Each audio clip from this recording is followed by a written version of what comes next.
তাহলে বাংলাদেশের বিষয়টাকে নিয়ে এখানে একটা উত্তপ্ত পরিবেশ তৈরি করার চেষ্টা করছে। বাংলাদেশের সংখ্যালঘু আক্রান্ত, অবশ্যই আমাদের এখানে প্রতিবাদ হবে প্রতিবেশী রাষ্ট্র বলে, কিন্তু এদের দ্বিচারিতা দেখুন, এরা কি লেভেলের হিপোক্রেসি। আমি তো হিপোক্রেসির ডাব্বা বলি না, এদের হিপোক্রেসির গোডাউন বলি এদেরকে। কি লেভেলের হিপোক্রেসি! পশ্চিমবাংলায় ভারতবর্ষের সংখ্যালঘুরা আক্রান্ত হলো, যারা আক্রমণ করলো তাদের যদি জেল খাটতে হয়, জেল থেকে বার হলে তাদেরকে মালা পরাচ্ছে। গুজরাটের ওই মেয়েটি বিলকিস বানু, তাকে যারা ধর্ষণ করলো, গণধর্ষণ তাকে যারা করলো, তারা জেল থেকে বার হয়েছে, তাদেরকে আবার এরা মালা পরাচ্ছে। আবার বাংলাদেশে সংখ্যালঘুদের অত্যাচার হলে এখানে তারা কান্না করছে। আর আমরা গুজরাটের বিলকিস বানুর পাশে যেমন ভাবে থাকছি, বাংলাদেশের দীপু দাসের পাশে একই ভাবে থাকবো, রুমা ওরায়ের পাশে একই ভাবে থাকবো, শিকারী মোড়ার পরিবারের পাশে থাকবো, বিদ্যুৎ মন্ডলের পাশে থাকবো। তার প্রমাণ আমরা বারবার দিয়ে এসেছি। তৃণমূল বা যে রাজনৈতিক দল আছে তাদেরকে নতুন করে দেওয়ার আমাদের নাগরিকের প্রয়োজন নাই। কিন্তু প্রশ্ন আমার এখানকার যারা সংখ্যাগুরু আছে, এই কথাটা অনেকের গায়ে লাগতে পারে, আমার দেখার দরকার নেই, আমি বাস্তব কথা বলছি। এখানকার যারা সংখ্যাগুরু, বাংলাদেশের দীপু দাসের ওপরে কি হচ্ছে তারা ফিল করতে পারবে না। আর বাংলাদেশের যারা সংখ্যাগুরু, এখানে আনিসের ওপরে কি হচ্ছে তারা ফিল করতে পারবে না। বাংলাদেশের দীপু দাসের পরিবার বলতে পারবে আনিসের ওপরে কি অত্যাচার হয়েছে, আর এখানে আনিসের বাপি বলতে পারবে দীপু দাস কি সমস্যার সম্মুখীন হতে হয়েছিল। কারণ দীপু হচ্ছে ওখানকার মাইনরিটি, আর আনিসের বাপ হচ্ছে, আনিসরা হচ্ছে এখানকার মাইনরিটি। ওখানকার যারা দীপুকে জ্বালিয়েছে ওখানকার তারা মেজরিটি, এখানকার যারা আফরাজুলকে জ্বালিয়েছে তারা এখানকার মেজরিটি।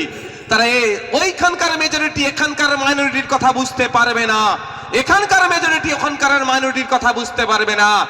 এক কথায় দীপুর পরিবারের কি হচ্ছে এটা শুভেন্দু অধিকারী বুঝতে পারবে না, নওশাদ সিদ্দিকী বুঝতে পারবে।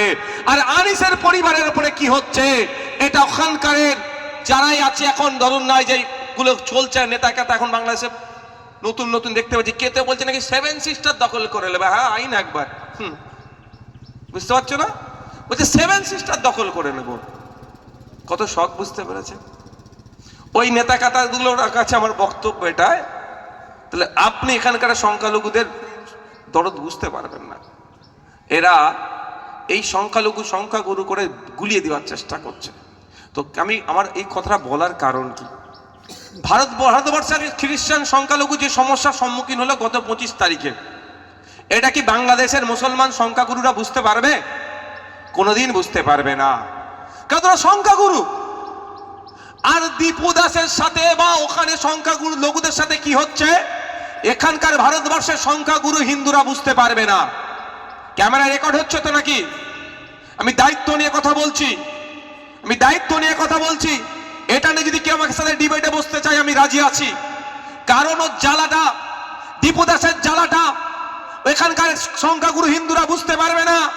এখানকার ওই দীপু দাসের উপরে কি অত্যাচার হয়েছে, তার পরিবার কিভাবে দিন যাপন করছে, এই গত 25 তারিখে গির্জার সামনে, গির্জাতে গিয়ে যারা হামলা চালিয়েছে, গির্জায় যারা প্রেয়ার করছিল তারাই বলতে পারবে, আর আমরাই বলতে পারবো যারা সংখ্যা এখানে কম, বাংলাদেশের সংখ্যাই কম, এদের উপরে কি অবস্থা চলছে এটা সারা পৃথিবী জুড়ে দেখুন না।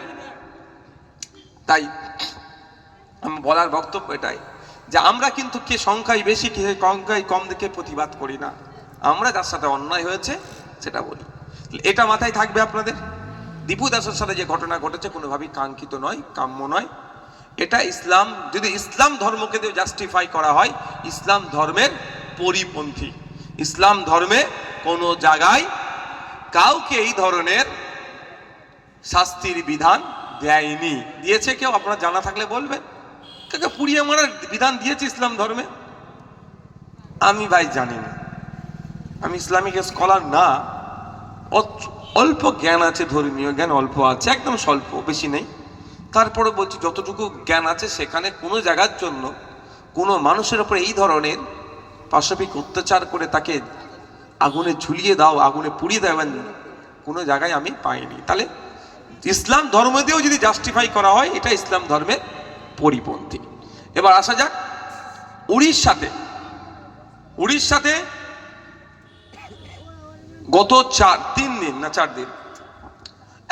দিন আগে একটা ঘটনা